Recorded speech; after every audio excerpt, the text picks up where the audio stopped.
Hello, everyone. My name is Magdalena Martinic-Jercic, but I go by Maggie Martinic, a lot simpler. I'm the Associate Concertmaster of your Phoenix Symphony, and I am really excited to be talking today with a very special guest artist, Liv Redpath.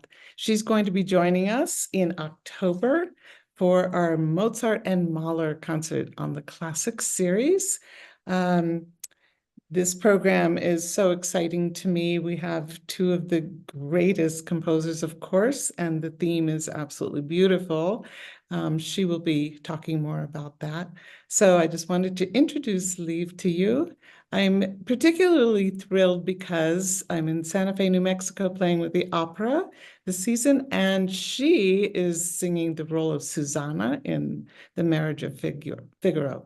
It's extraordinary to hear her. She is really an amazing singer. I love her fourth act aria. Just brings me to tears every time. So again, I'm thrilled to have her joining us in Phoenix. Thank you. It's an honor to get to come and make music with you all. Yeah, especially we were just saying we're on this project together of Figaro, but it's sometimes that's my only sadness in opera, is that I feel more distant from the orchestra and from the other musicians than when I get to do a project like this in Phoenix, where I'm just on stage with you guys, kind of experiencing what being more a part of your world, I guess I would say, than you a part of the stage world. We kind of always kind of go back and forth making music that way. So it's a joy to get to do both. Exactly.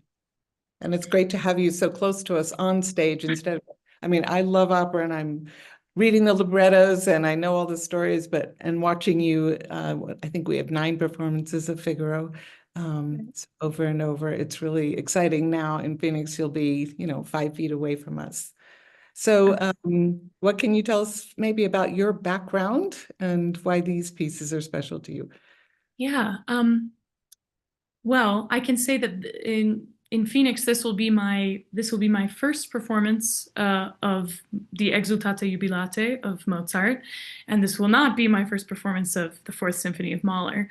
And that's really also a treat for me, because so often, I'm not usually performing 2 pieces on one program, so it's either a debut or it's a repeat of something that I usually love. So to get to do these both at the same time is really great. And I also think they're like a wonderful balance with one another. Exactly. 2 very different composers in some ways, but there's this similar clandestine heavenly theme that is of course carried over into the style with which they write and of their time, but still there's this kind of pervasive feeling of heaven. And I love the characterization in both of them, how different it is. Because really the himmlische Leben of the Mahler is a child's vision of heaven. And it's much more, to me, part of it feels rooted in like pagan traditions, and this kid's imagination is just like fascinating to me, and the viewing of all the saints and imagining what they would be like and what they would say and what we would eat starts off in some ways as very, I don't know, juvenile or fun-loving, and then also in some parts almost violent about all of the banqueting that's going to be done. But then when you get to the end, Mahler becomes so holy and so serious about music, because of course the last verse is speaking about how we can't even imagine what this music must sound like in heaven.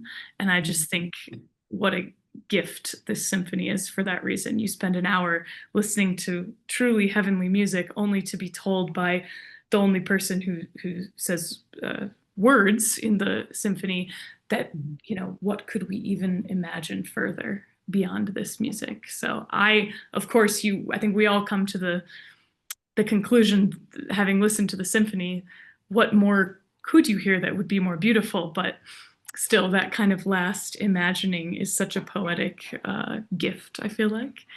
Whereas the Mozart is so much more wholly in a different sense, I guess, and of a text which is more traditional in that way. But maybe almost in the opposite sense, I feel like by the time we get to the Alleluia of Exsultate Jubilate, which is the most famous part of it, we're saying only a handful of words. It's pretty much almost a vocalise, Alleluia, just Exactly. over and over again. So we go from speaking about music and how we can't describe how beautiful it is to almost, Alleluia becomes this rejoicing word that is almost not meaningless, but it's more of just an exclamation than a description as a word. So I kind of like that with those two next to each other. No, that's really beautiful. And the words leading up to the Alleluia in Mozart are much more kind of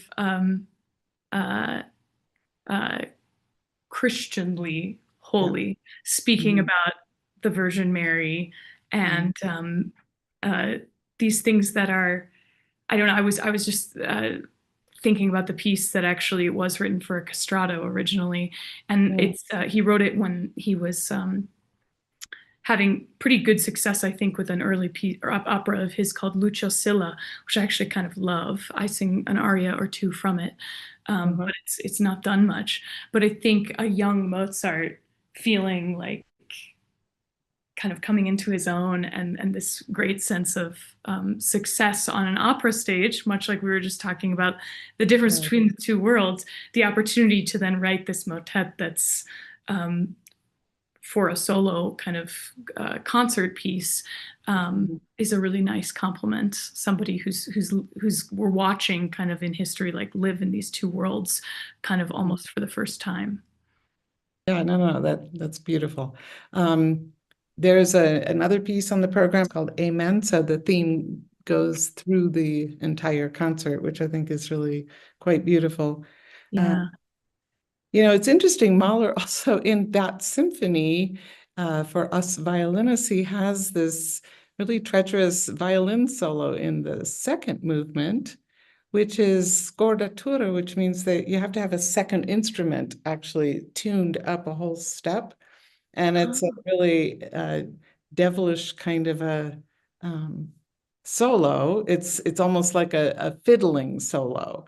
And Mahler's wife said it was inspired by by a painter, I think a Swiss painter, a self-portrait with death playing the fiddle.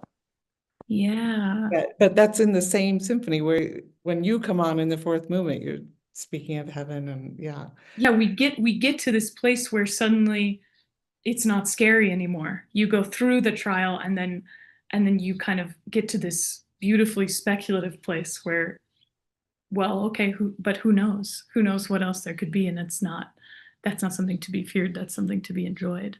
Exactly. Yeah, it does. I always love that. Yes, it leaves you with the pondering positive thoughts. And something, yes. And that we all return to childhood, that this is a child's vision of heaven. So we don't have to fear it for that same reason. Exactly. Yeah. So it's positive and a happy thoughts, which is portrayed that way with the children. Yeah. Well, Liv, I am really looking forward to this, and also our time left here in Santa Fe with Marriage of Figaro. Me too. Thank you for participating in this. It really means a lot, and I hope all of you in Phoenix will join us in October for this very special weekend.